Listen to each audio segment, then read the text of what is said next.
Hello. నమస్కారం అండి. మీ అమ్మాయి ప్రొఫైల్ వచ్చిందండి వాట్సాప్ గ్రూప్‌లో. చూసి కాల్ చేస్తున్నాను. మా అబ్బాయి ఉన్నాడు పెళ్ళికి అందుకోసం. నమస్కారం అండి. మేము గూడా హైదరాబాద్‌లోనే ఉంటాము.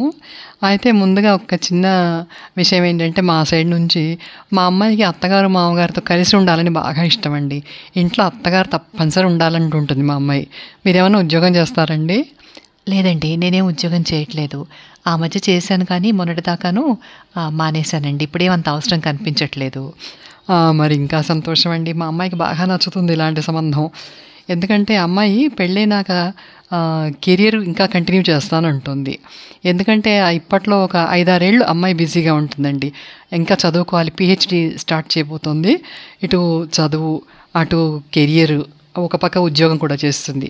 ఇవన్నిటికి అమ్మాయికి ఒక 5, 6 ఏళ్ళు అమ్మాయి బిజీగా ఉంటుంది. అందుకోసం ముందుగానే చెప్తున్నాను. ఎందుకంటే అమ్మాయికి అది ప్యాషన్ అండి. కెరియర్ అమ్మాయికి ప్యాషను. ఓకే. అది నిజమేనండి. కానీ ఈ లోపల పిల్లా జల్లా పుడితే మరి వాళ్ళ బాధ్యతలు అవన్నీ కూడా ఉంటాయి గదండీ! అందుకే గదండీ అత్తగారు, మామగారు ఇంట్లో ఉంటే మీరు హెల్ప్ చేయకుండా ఉంటారా? అందుకనే మేమలా అనుకున్నాము.